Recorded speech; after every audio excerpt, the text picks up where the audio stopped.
Blessed morning everyone, Luzon, Visayas at Mindanao, Philippines. Isang mapagpalang umaga po sa ating lahat. So welcome po sa ating gawain sa The Word, God, Spirit and Life Ministries, San Isidro Homes, Kabuyao, YouTube and Facebook channel. So good morning po sa ating lahat.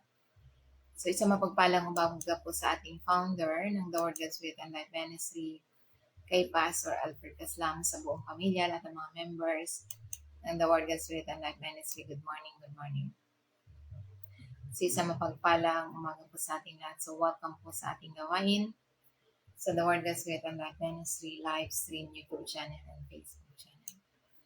So isang mapagpalang umaga din po sa ating pastor sa Bohol, kay Pastor Chucky Luyumo ng Bohol. So good morning sa Pastor. Sa Cebu kay Pastor C. Pinote. So good morning sa lahat po ng mga pastor. At sa Claveria Anii, kay Pastor Gio Pasalamat sa kanyang assistant, kay Pastora Perla Catarata. So good morning. At sa Claveria Mati, kay Pastor Bernie Sinagunya. So good morning po sa ating lahat. So welcome po sa ating gawain sa The Word, God, Spirit and Life Ministry live stream YouTube channel and Facebook channel. So tayo po'y manalangin sa Panginoon upang mahanda natin ang ating sarili sa magandang balita. Yes, good morning, Father God in heaven. Good morning, Lord Jesus. Good morning, Holy Spirit. We come to you in these days with abundant thanksgiving. And praise. Salamat, Panginoon, sa mensahe na kailangan ng mga anak na ang sino mang makatune in ay may buhay at kapangyarihan. Thank you, Father God, sa pag-open ng kanilang spiritual ears, heart, upang ma-open ang kanilang puso't isipan upang sa magandang balita na ang bawat pakikinig ay may buhay at kapangyarihan sa bawat isa. Thank you, Father God, sa pag-ibig na in-impart mo sa bawat isa, punong-puno ng biyaya, kaligayahan, kapayapaan, na pinagkaloob mo sa iyong mga anak. Thank you, Father God. Thank you, Lord Jesus. Thank you, Holy Spirit. Salamat, Panginoon, sa trifold anointing to impart to me their servant to destroy, to cancel, to rebuke all the works of our enemies, against principalities, against power, against the rulers of darkness of this world, against spiritual wickedness and high places, Satan, demons, evil spirit, spirit of sickness, spirit of death, spirit of poverty, spirit of anxiety. I will destroy in the name of Jesus Christ of Nazareth. Ginagapos kita, tinatalian kita, binabalik kita sa hands sa iyong pinanggalingan. Your defeated enemies through the blood of Jesus Christ, naglinis, nagpatawad sa lahat ng mga kasalanan sa katauhan sa pamamagitan ng lagay ng Panginoon Kristo, complete healing ang natanggap ng mga tao ng Diyos right now. Thank you, Father God. Thank you, Lord Jesus. Thank you, Holy Spirit. All the glory and honor belongs to you, Jesus, and I pray. Amen. Thank you, Lord. Salamat, Panginoon. Salamat, Lord. At ano nga ba yung ating pagninilayan sa oras na ito? So maganda. Sinasabi nga dito sa banal na kasulatan, paano kung yung tagumpay?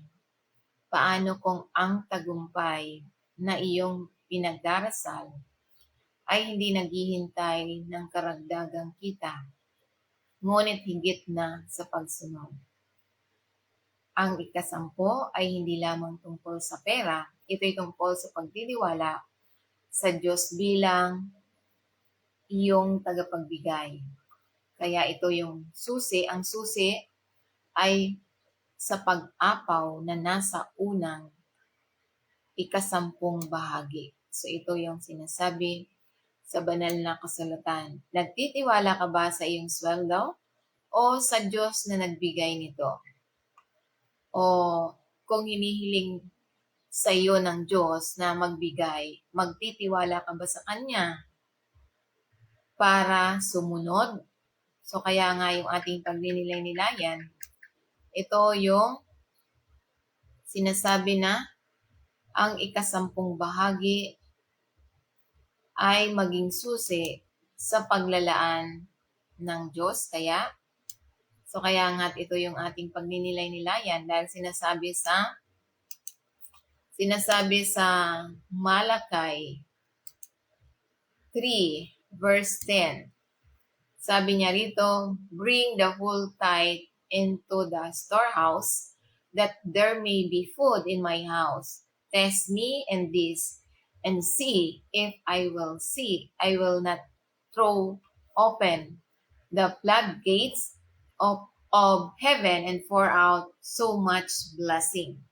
So ito yung sinasabi sa banal na kasulatan na ang ating pagninilay-nilayan ang ikasampung bahagi maging susi ba sa paglalaan sa Diyos, paglalaan ng Diyos.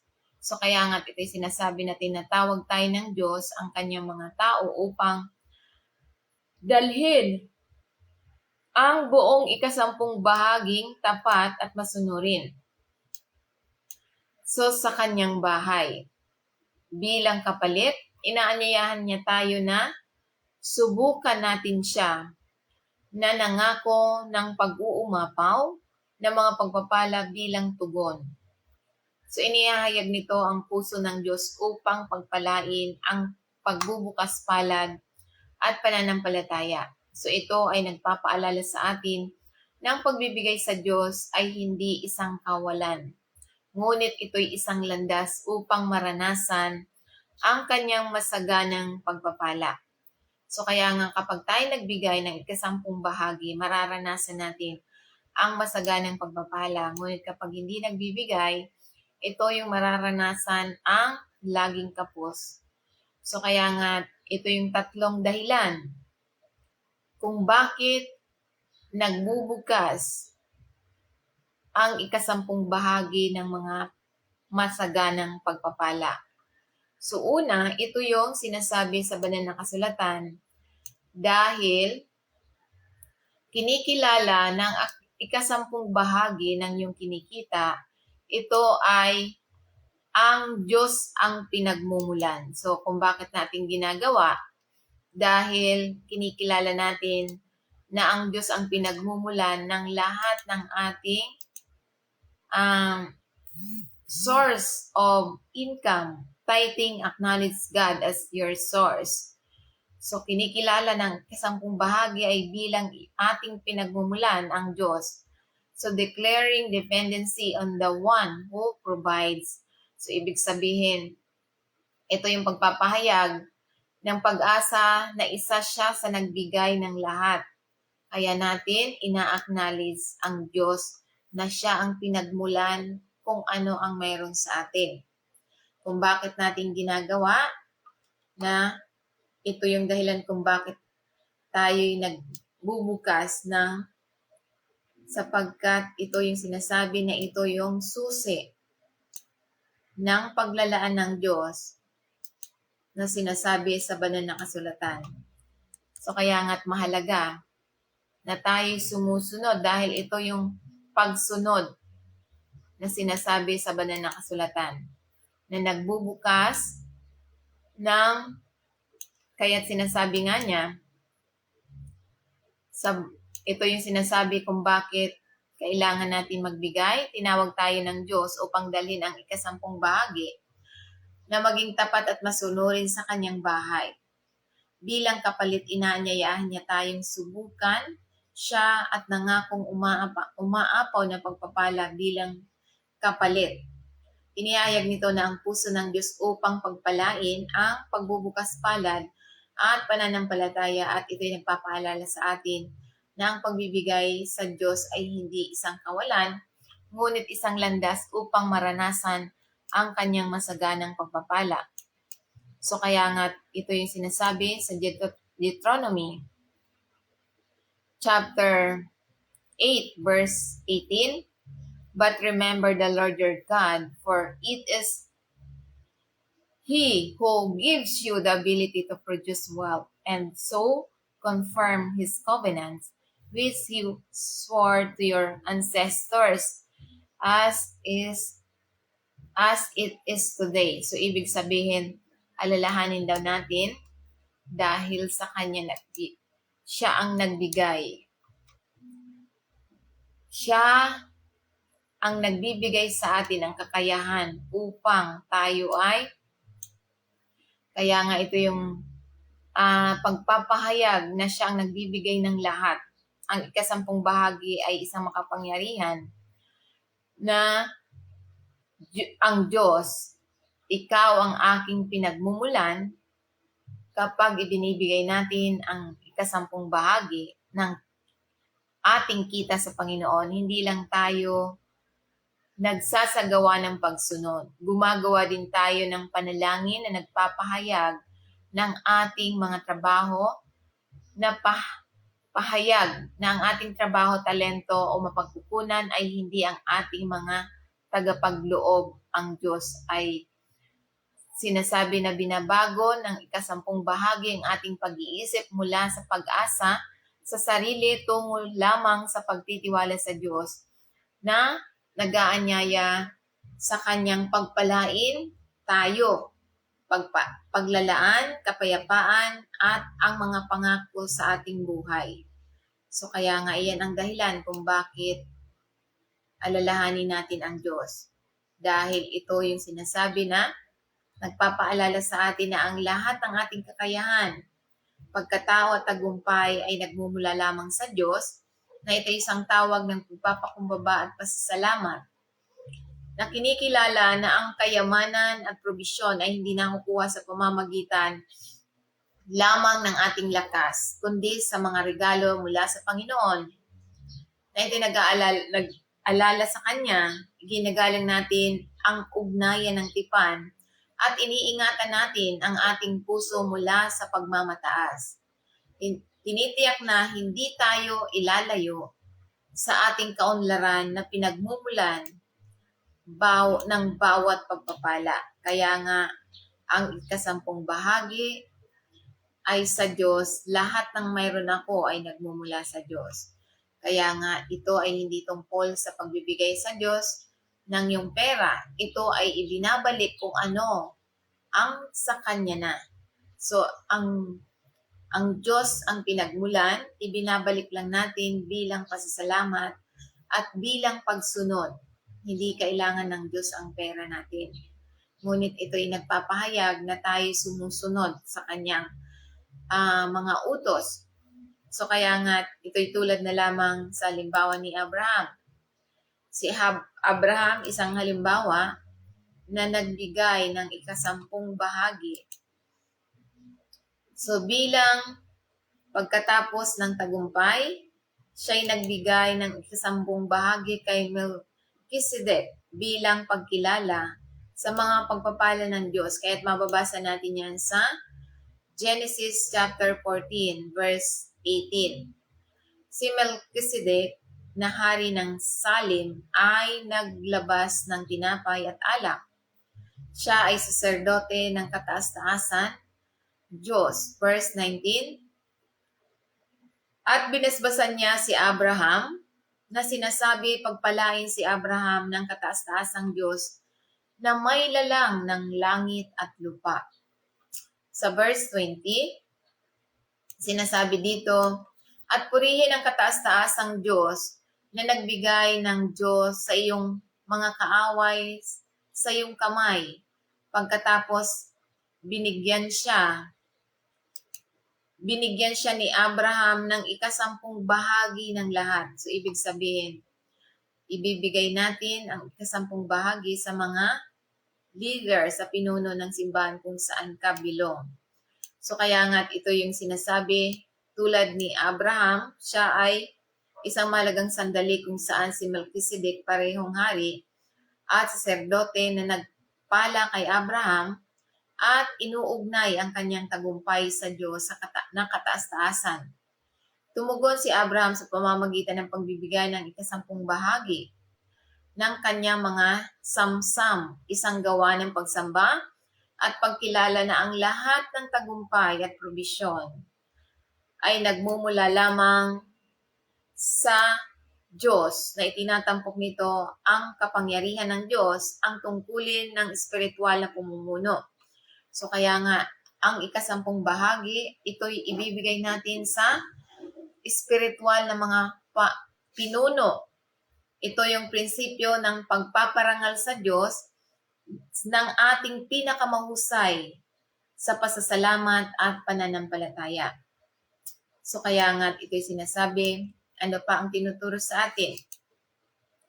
tinuturo sa atin. Pangalawa, bakit ito yung sinasabi na ang ikasampung bahagi ay maging susi sa paglalaan ng Diyos? Sapagkat ito yung tithing invites God's protection and provision. So kapag nagbibigay tayo ng ikasampung bahagi, ito yung nag-aanyaya sa proteksyon at provision ng Diyos sa bawat isa sa atin. Kaya sinasabi niya na inaanyayahan tayo para tayo ingatan. So hindi niya maiingatan ang ating buhay at hindi siya maglalaan sa atin kung hindi natin sinusunod ang kanyang covenant, ang kanyang utos. So kaya nga ito yung pamumuhay sa ilalim ng saklaw ng isang matapat na ama. Kapag nagtatay tayo, nagbibigay tayo ng ikasampung bahagi, hindi lamang tayo nagbibigay. Tayo rin ay humahakbang sa ilalim ng tipan ng pangangalaga ng Diyos. Ang ikasampung bahagi ay isang gawa ng pagtitiwala na nag-aanyaya sa supernatural na provision at protection ng Diyos sa bawat bahagi ng ating buhay. So, ibig sabihin, kapag tayo'y nagbibigay ng ikasampung bahagi, tayo'y iniingatan niya na hindi tayo magkasakit, hindi tayo mapahamak, hindi tayo matukso, at binibigyan tayo ng provision. Ano yung kailangan natin? Kailangan natin ng kagalingan, kailangan natin ng mga pagpapala, mga pagkain, lahat ng pangangailangan natin, financial, spiritual, physical, siya ang magpo-provide dahil iniingatan niya tayo sa pamamagitan ng paglalaan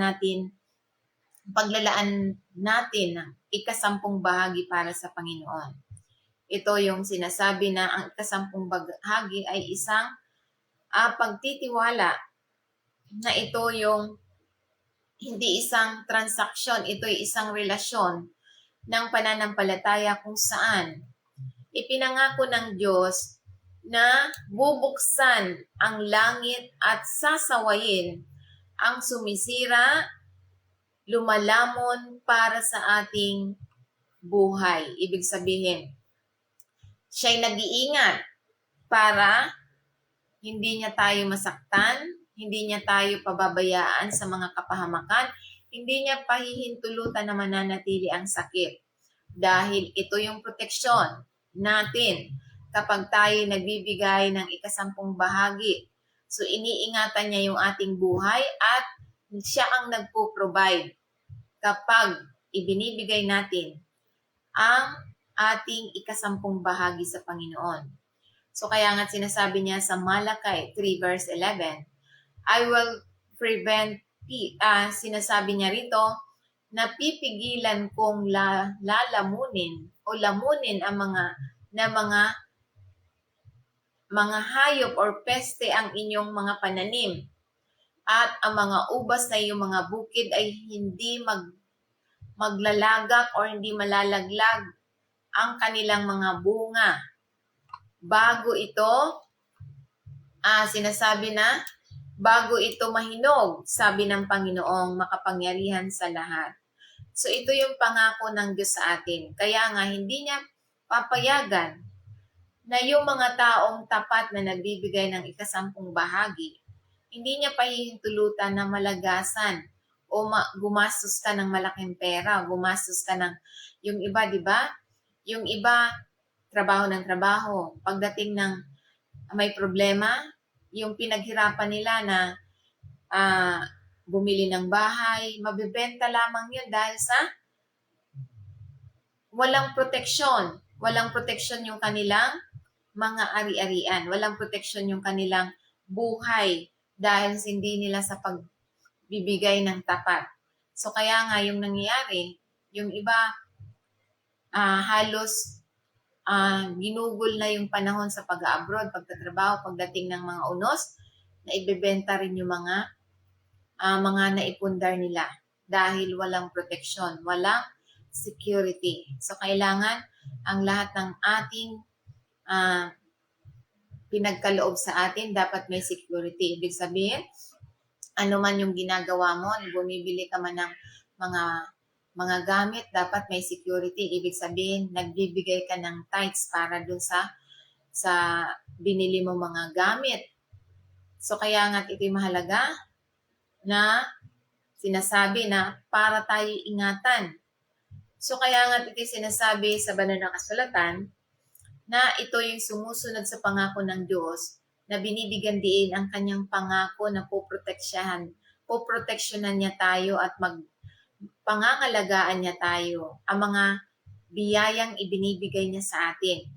Kapag pinaparangalan natin ang Diyos na tapat na nagbibigay, hindi lamang siya nagbubuhos ng probisyon, kundi binabantayan din ang bunga ng ating pagpapagal.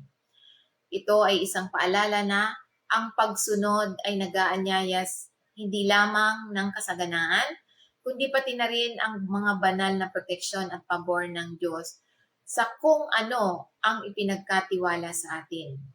So kaya nga't ito'y mahalaga na ang pangako ng Diyos na poproteksyonan niya, maglalaan siya at ng kasaganaan kapag tayo nagbibigay ng ikasampung bahagi.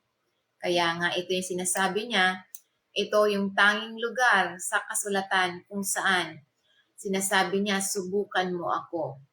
So kaya nga, sinasabi nga dahil siya ang nagpo-provide, poproteksyonan niya tayo.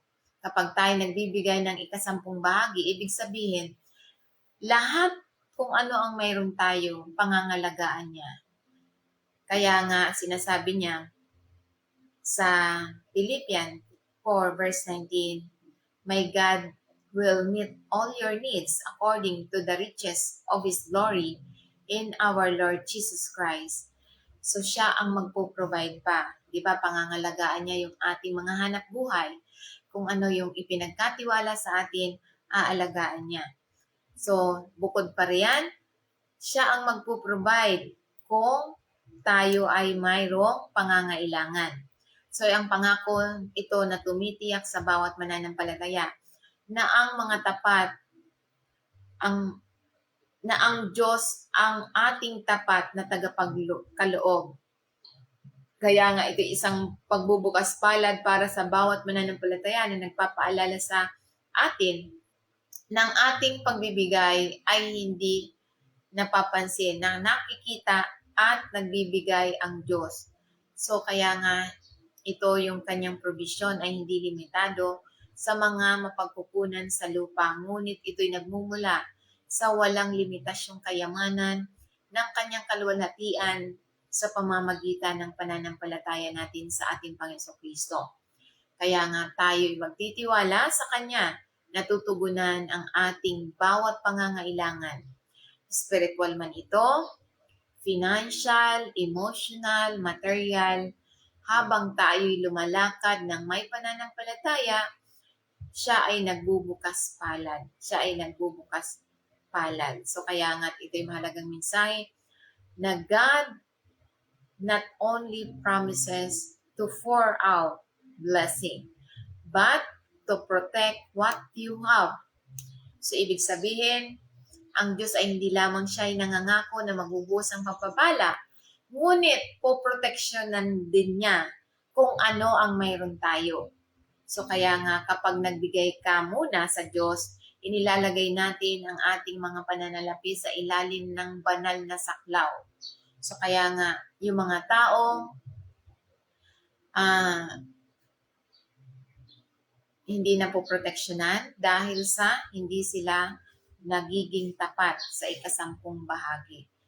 Kaya nga, mahalaga na tayo maging tapat. Kaya tulad na lamang sa halimbawa the widow of Saripat. So kaya nga ito'y sinasabi sa 1 King chapter 17 verse 8, sabi dito, at ang salita ng Panginoon ay dumating sa kanya. Verse 9, pumunta ka agad sa Saripta, sa rehiyon ng Sidon at manatili doon. Inutusan ko ang isang balo doon na magbigay sa iyo ng pagkain. So ito yung utos ng Diyos ang probisyon ng Diyos na inutusan ng Diyos si Elijah na pumunta sa Saripta kung saan naghanda siya ng isang balo upang tustusan siya sa kabila ng napakahirap na sitwasyon ng balo. Ang plano ng Diyos ay suportahan kapwa si Elijah at ang pamilya ng balo sa pamamagitan ng mahimalang paraan. Sa verse 10, sa gayon na paroon sa Saripta, pagdating niya sa trangkahan ng bayan, naroon ang isang balo na namumulot ng mga kahoy. Tinawag niya siya at tinanong, "Dalan mo ako ng kaunting tubig sa isang banga para mainom ko." Verse 11, nang kukunin niya iyon, tinawag niya, "At pakisuyo, dalhan mo ako ng isang pirasong tinapay." Verse 12, sinabi niya rito sa verse 12, sumagot siya, "Buhay ang Panginoong mong Diyos, wala akong tinapay, isang dakot lang na harina sa banga at kaunting mantika sa banga. Namumulot ako ng ilang patpat para iuwis at ipaghain para sa aking sarili at sa aking anak upang makain namin at mamamatay." So ito yung paniniwala ni widow. So dahil sa desperadong byuda, nang makilala niya si Elijah ang balo, siya ay nasa desperadong kalagayan na inihanda ang paniniwala niyang huling pagkain nila ng kanyang anak na nagpapakita ng kalubhaan, ng tagtuyot at tagutom at ang kawalan ng pag-asa para sa hinaharap. Kaya sinasabi dito sa verse 13 na sinabi sa kanya, "Huwag kang matakot, umuwi ka at gawin mong sinasabi mo. Ngunit gumawa ka muna ng isang maliit na tinapay para sa akin at mula kung ano ang mayroon. At dalhin mo ito sa akin at pagkatapos gawa ka ng isang bagay para sa iyong sarili at sa iyong anak." Sa verse 14, sinabi niya rito, "Sapagkat ito ang sabi ng Panginoon, ang Diyos ng Israel, ang banga ng harina ay hindi mauubos at ang banga ng langis ay hindi matutuyo hanggat sa araw na magpaulan ng Panginoon sa lupain." So ito yung assurance ni Elijah sa himala ng Diyos. So ito yung sinasabi na ang katiyakan ni Elijah at ang himala.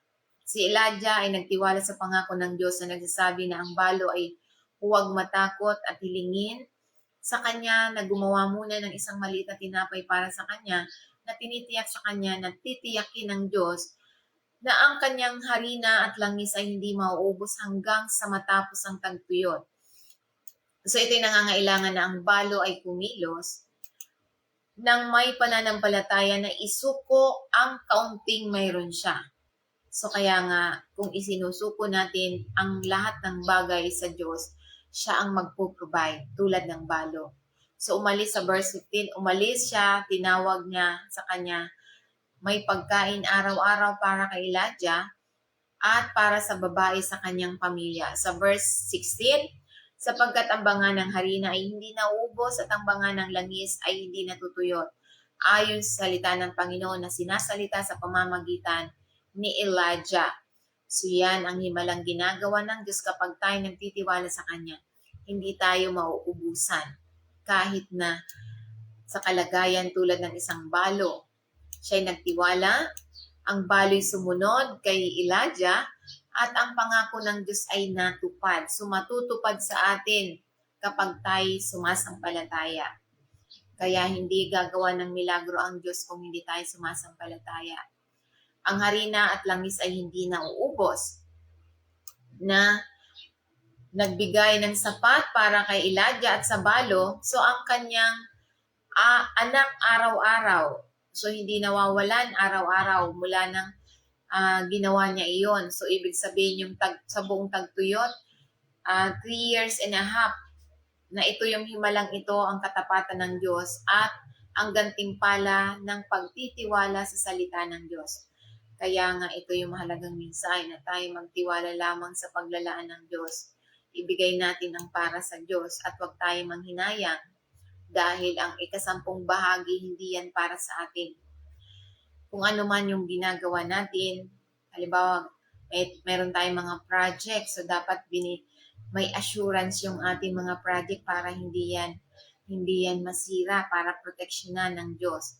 So ito isang kwento makapangyarihan ng pananampalataya at pagsunod at mahimalang paglalaan ng Diyos na pinapakita na kahit na ang pinakadesperadong kalagayan, ang Diyos ay makapagbibigay sa mga paraan na salungat sa natural na mga inaasahan. So kaya nga ito yung pagpayag ng balo na magtiwala sa salita ni Elijah sa kabila ng kanyang unang takot at pag-aalinlangan. Kaya nga ito'y humahantong sa masaganang paglalaan ng Diyos para sa kanya at sa kanyang pamilya. Kaya nga bilang mga mananampalataya, hinihikayat tayo na magtiwala sa mga pangako ng Diyos kahit na tila malabo ang mga pangyayari at maging handang humakbang ng may pananampalataya na naniniwalang ibibigay ng Diyos ang lahat ng ating pangangailangan. Kaya nga ito yung sinasabi ng Diyos sa bawat isa sa atin na ito yung susi, ang ika-10 bahagi na nag-aanyaya para sa ating proteksyon at probisyon ng Diyos sa bawat isa sa atin. Kaya ano pa ang tinuturo sa atin na ito yung susi ng Diyos sa paglalaan. Pangatlo, ito yung tithing position you for kingdom blessing. So hindi lamang tayo pinoproteksyonan, siya ang nagpo-provide, siya ang nagpapala sa atin ng mga pagpapala, mga provision, ano man yung gusto natin. So kaya nga ito'y sinasabi, ito yung tithing position nyo for kingdom blessing. So ibig sabihin, ipinoposisyon ka sa pamamagitan ng pagbibigay mo ng ika-10 bahagi para sa pagpapala ng kaharian. Paghanay sa ekonomiya ng Diyos upang maranasan ang kanyang kasaganaan. Ang ika-10 bahagi ay higit pa sa financial na desisyon. Isa itong prinsipyo ng kaharian ng Diyos na naglalagay sa iyo sa daloy ng supernatural na kaayusan ng Diyos. Kapag nagtatay ka, ikaw, ako, tayong lahat, inaayon natin ang ating sarili sa mga prioridad ng langit at nagiging tapat tayo na katiwala na kung ano ang may pag-aari ng Diyos. Kaya nga pinoposisyon ka ng paghahanay na inaayon na tumatanggap hindi lamang sa probisyon, ngunit punong-puno ng layunin, umaapaw at generalization na mga pagpapala. Ibig sabihin hanggang sa salinlahi, ikaw ay pagpapalain. Ito yung ang uri ng hindi kailanman masisigurado ng pera lamang. So kaya nga hindi kayang bayaran ng pera. Ito yung mga provision o mga layunin na umaapaw sa mga sumusunod na salinlahi kapag tayo nagbibigay ng ika-10 bahagi sa Panginoon. Amen. So yan yung provision ng Diyos sa bawat isa sa atin. Kaya nga, yan ang mahalaga na tinuturo sa bawat isa sa atin. Sa mapagpalang umaga po sa ating million viewers kay Doña Erlyn Mercado. So good morning po sa atin. Kaya nga ito yung sinasabi sa Luke chapter 6 verse 38, give and it will be given to you, a good measure, pressed down, shaken together, and running over, will be poured into your lap, for with the measure you use, it will be measured to you. So ibig sabihin, ito yung pagbibigay. Itinuturo nito sa atin ang prinsipyo ng pagbibigay, mapagbigay ng pagbibigay na tinitiyak sa atin ng Diyos na kapag tayo nagbigay, panahon man ito, mapagkukunan man ito, pagmamahal man ito, pagpapatawad man ito, tatanggap din tayo bilang kapalit. So ibig sabihin, kapag tayo nagbibigay, naglalaan tayo ng panahon para sa Diyos. Kung tayo nagbibigay ng panahon para sa pagkukunan, kung nagbibigay tayo ng mapagkukunan para sa Diyos, kung nagbibigay tayo ng pagmamahal para sa Diyos, kung tayo nagpapatawad sa iba, ito ay ibinibigay natin na para sa Panginoon. Kaya bilang kapalit, tatanggap din tayo bilang kapalit. Kadalasan ng higit pa na sagana kapag binibigay natin. Kaya nga ito isang umaapaw na sukat na sumasalamin sa karangyaang pagbubukas palad ng Diyos. So ito yung nagpapaalala sa atin na ang pagbibigay ng puso ay nagbubukas ng pinto sa mga pagpapala. Kapwa espiritual, material, financial, physical, ayon sa biyaya at sukat na ipinapakita natin sa iba. Kaya nga sinasabi niya sa banal na kasulatan, Proverbs 3 verse 9, honor the Lord with your wealth, with the first fruit of your crops. So ibig sabihin sa verse 10, sabi niya, then your barn will be filled to overflowing and your vats will brim over with the new wine. So ibig sabihin, ito kapag ginagawa natin ito, tayo punong-puno ang ating kamalig ng hanggang umaapaw na wala na tayong silid na kalalagyan. Ito yung sisidlan ay punong-puno ng bagong mga saganang pagpapala. Yan ang pangako niya sa atin. Kaya nga, subukan natin siya.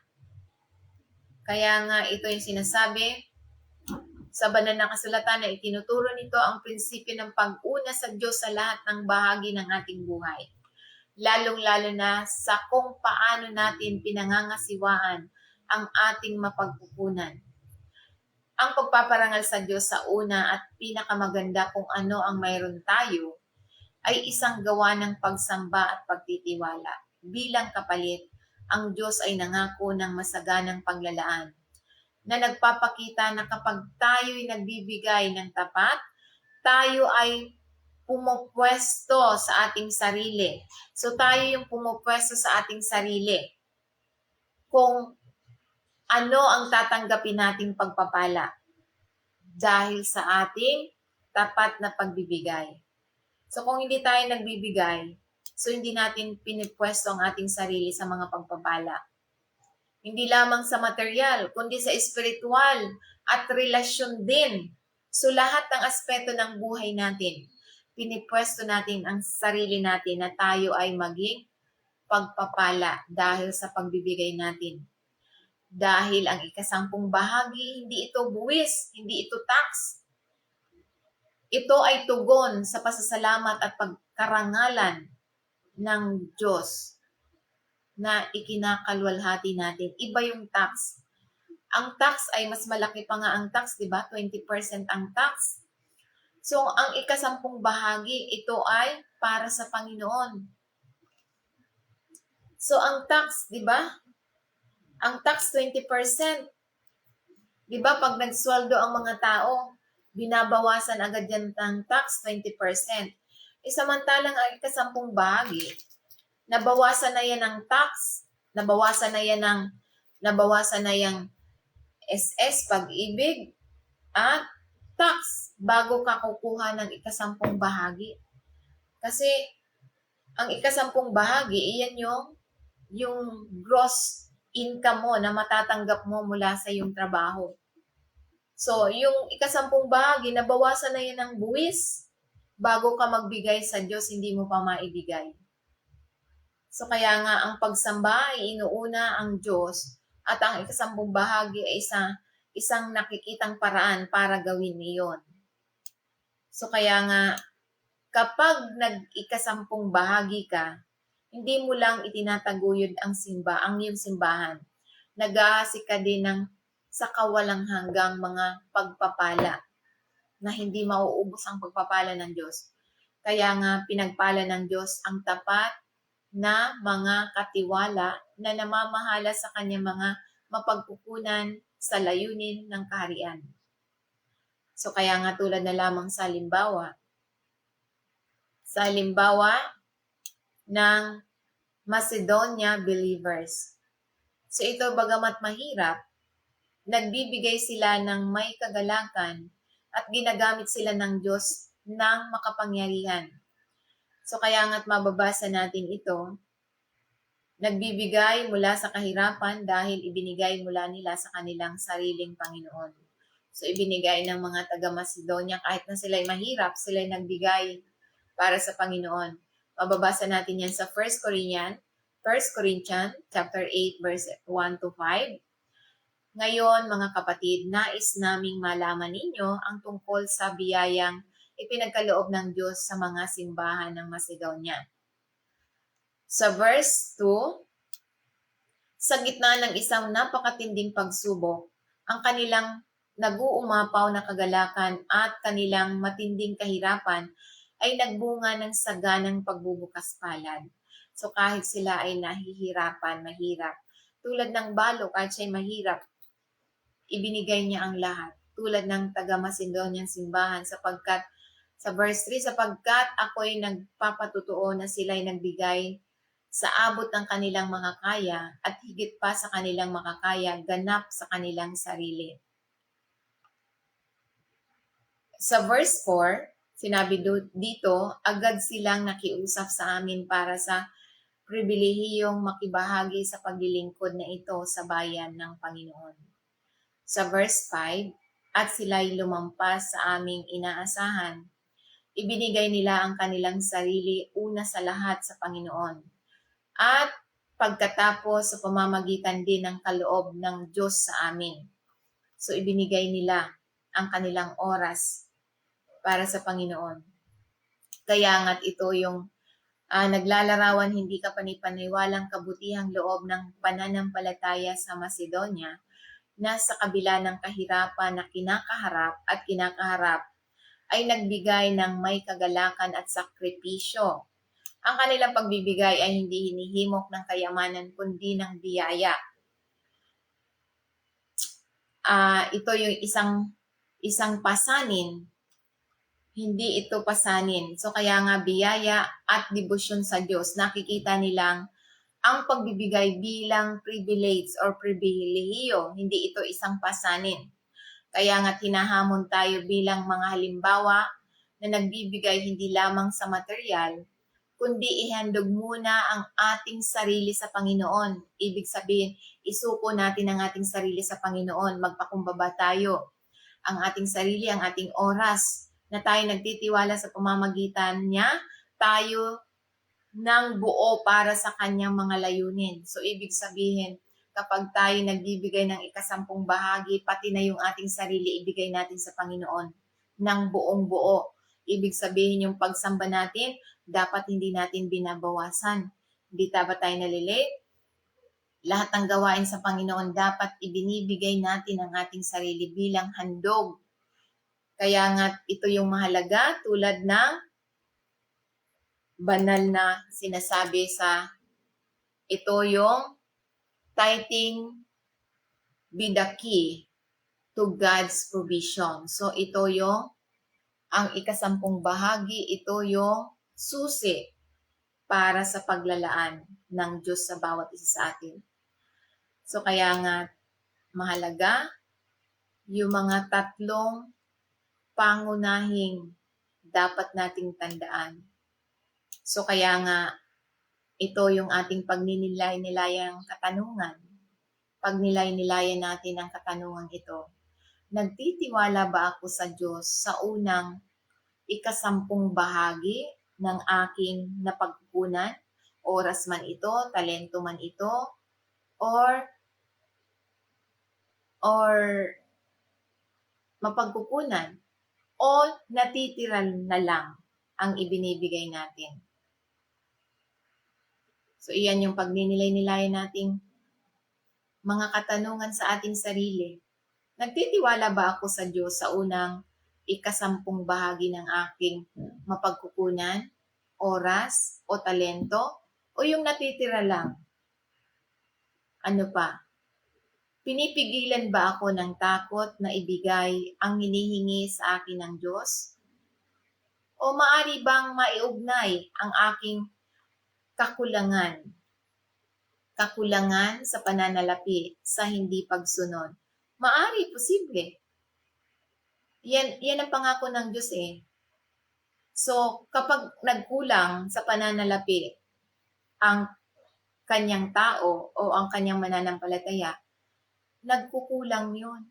So, dahil ang pangako ng Diyos, kapag ibinibigay natin sa Kanya, hindi tayo magkukulang. Ikaw nagkulang ka, hindi ka sumusunod. So, yan yung dapat nating pagnilayan. Maari bang maiugnay ang aking kakulangan sa pananalapi sa hindi pagsunod? Talagang maiugnay dahil ang pangako ng Diyos kapag tayo ay nagbibigay, sumusunod, hindi tayo magkukulang. Kung nagkulang ka dahil hindi ka sumusunod. So, maiugnay mo talaga yun. So, kaya nga iyan yung mensahe ng banal na kasulatan na tithing be the key to God's provision. So, ang ikasampung bahagi ay ito yung isang susi sa mga paglalaan ng Diyos sa bawat isa sa atin. Kaya ibigay natin ang ating ikasampung bahagi para sa Panginoon. So, kaya nga, hindi tayo makakapagbigay kung hindi natin na isusurrender ang buhay natin sa Panginoon. So, kaya kung nais natin na makapagbigay tayo, kailangan nating isuko natin sa Diyos ang ating buhay, ang ating sarili, ang ating layunin para tayo ay makapagbigay dahil ito yung susi para sa paglalaan ng Diyos sa atin. So, kung nais natin na maging susi ang Diyos sa paglalaan ng Diyos sa atin, ito lamang ang tanging paraan. Tayo magpasakop sa Kanya sa pamamagitan ng panalangin, pagtanggap sa Kanya. Papasukin natin siya sa ating buhay. Sundan natin ang panalangin ito. Repeat after me. Heavenly Father, alam kong pinag-iwalay ako sa aking kasalanan mula sa iyo. Salamat sa pagpapadala mo sa iyong bugtong na anak upang mamatay sa aking lugar. At sa ikatlong araw ay muling nabuhay para sa aming lahat. Panginoong Hesus, kailangan kita, nagtitiwala ako. Patawarin mo ako sa aking mga nagawang kasalanan. Sa isip, salita at sa gawa, sinasadya man ito o hindi sinasadya, mula pagkabata hanggang sa ngayon. Salamat sa pagpapatawad mo sa aking mga kasalanan. Pinubuksan ko ang pintuan ng aking buhay at inaanyayahan kita sa aking buhay bilang aking Panginoon at tagapagligtas. Salamat sa pagtanggap mo sa akin sa walang hanggang pamilya. Salamat, ikaw po ang maghari sa trono ng aking buhay at isulat mo ang aking pangalan sa aklat ng buhay at mamuhay ako ayon sa iyong kalooban. Ito ang aking dalangin sa pangalan ni Jesus. Amen. So kung ginawa po natin ito, maniwala po tayo, siya na ang maghahari sa ating buhay at the same time, lagi na po tayong magbabasa ng Biblia. So kaya nga, tayo po'y manalangin sa Panginoon. Ibigay natin sa Panginoon ang lahat ng ating mga kailangan sapagkat siya ang nagtagapagbigay. Siya ang tagapagbigay ng lahat dahil sa ating tapat na pagbibigay, siya ay magiging tapat na magbibigay sa atin. Kaya tayo manalangin, yes, Father God, in the name of Jesus Christ of Nazareth, with the power of the Holy Spirit, salamat Panginoon sa salitang ipinaalala mo sa bawat isa sa amin sa pamamagitan ng ikasampung bahagi na pagbibigay ng bawat mananampalataya. Ikaw ang naglalaan, nagpo-provide sa bawat pangangailangan ng bawat isa sa amin. Salamat Panginoon na ikaw ang aking tagapagbigay. Ikaw ang aming tagapagbigay. Lahat ng mayroon sa amin ay mula sa iyo. Patawarin mo kami sa aking pagtitiwala sa pera sa halip na magtiwala lamang sa iyo. Salamat Panginoon na pinipili ng bawat isa ang sumunod sa iyo, hindi dahil mayroon akong sapat, ngunit dahil ikaw ay sapat na sa bawat isa sa amin. Salamat Panginoon na dinadala namin ang bawat ikasampung bahagi ng aming mapagkukunan. Panahon at talento. Naniniwala kami sa iyong ibinibigay ang lahat ng aking pangangailangan at gagamitin ang lahat ng regalo para isulong ang iyong kaharian. Salamat, Panginoon, na ikaw lamang ang tagapagbigay sa bawat mananampalataya. Sa lahat ng mga nakikinig, lahat ng iyong mga anak sa Luzon, Visayas at Mindanao. Thank you, Father God. Salamat, Panginoon, sa pagpo-provide according to riches and glories of our Lord Jesus Christ. Kaya ang aking mga kapatid sa pananampalataya, salamat, Panginoon, na wala ng sapat na silid na kalalagyan na mga pagpapalang ibinuhos mo sa bawat isa. Siksik, liglig at umaapon na pagpapala, spiritual, financial, physical, na pagkukunan, emotional, relasyon. Salamat, Panginoon, na ikaw lamang ang tagapagbigay according sa kayamanan ng kaluwalhatian ng Panginoon Kristo. Salamat, Panginoon. You're the best shipper. You're the great physician. You're the best provider. Thank you, Father God, sa pag-iingat mo sa bawat mananampalataya, sa iyong mga anak sa Luzon, Visayas at Mindanao at whole world, lalong-lalo na lahat ng mga viewers, subscriber. Salamat, Panginoon, sa pagpo-provide mo ng mga million viewers, subscribers sa ating gawain sa YouTube, Facebook, at sa lahat ng mga dito sa iyong gawain sa The Word, the Spirit, and Life Ministry. Thank you, Father God, na ikaw ang naglalaan. Kami ang nag-aasik, ikaw ang nagpapatubo. Kaya salamat, Panginoon, sa mga bunga na ikaw ang nagpo-provide sa pagdadala mo rito sa iyong gawain. Salamat, Panginoon. Ay tinataas namin sa iyo ang paborito sa salamat mula lamang sa iyo. All the glory and honor belongs to you. In Jesus' name we pray. Amen. Purihin ang Panginoon. Good morning and God bless po sa ating lahat. Good morning, Doña Erlyn Mercado sa ating million viewers. Salamat. God bless at ingat. Peace. Pagpalain po tayong lahat. God bless. Bye.